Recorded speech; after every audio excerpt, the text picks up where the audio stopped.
প্রিয় দর্শক শ্রোতা সবাইকে আমার সালাম, আসসালামু আলাইকুম। দেখি কাকা, আসসালামু আলাইকুম। এ কার ধান লাগাইতেছ? এ কালকে কি ফিরি আছ? আমার যে একটু কুরখানেক জায়গা ধরো লাগাই দিয়া লাগবো, এক কুর জায়গা। এটা কি তোমরা কি চুক্তিতে লাগাইতেছ? চুক্তি। আচ্ছা, কাটা কত? কাটা না কুর? কাটা কত? 300 টাকা। এ সুনান ভাই খাবার টাবার দেয়?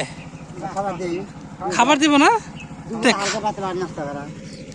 নাস্তা করালে ঠিক আছে। নাস্তা কি আগে তো মনে করতে পেট পাও তুমি করে খাবার দিত, তাই না? ভুই তো ভালোই চাষ হয়েছে, ভুই তো ভালোই চাষ হয়েছে। আচ্ছা, সারাদিনে কাকা ভালো আছো? আচ্ছা শোনো, একটু ভিডিও করতেছি।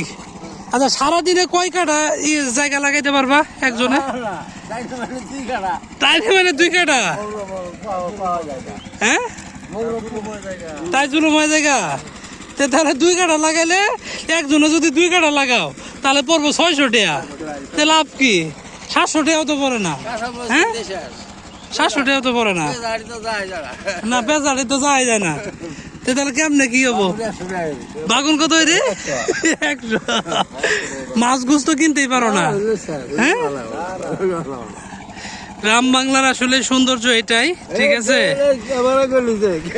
তার মধ্যেও তাদের হাসি লেগেই থাকে। এটাই আসলে গ্রামীণ জীবনের সৌন্দর্য। তারা কষ্ট করে ফসল ফলায়। এই ফসল ফলানোর কারণে বাংলাদেশ আসলে খাদ্যে স্বয়ংসম্পূর্ণ। যাই হোক, আপনাদেরকে আর একটু দেখানোর চেষ্টা করি। ওইখানে খেতে হাল দিচ্ছে।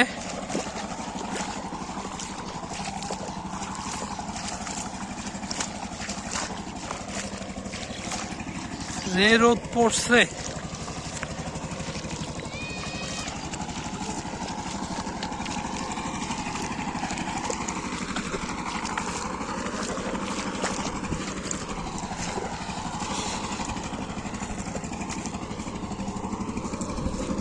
গ্রামের মানুষজন এখন বাতর এমন ভাবে কাটে, হাঁটার জো নাই।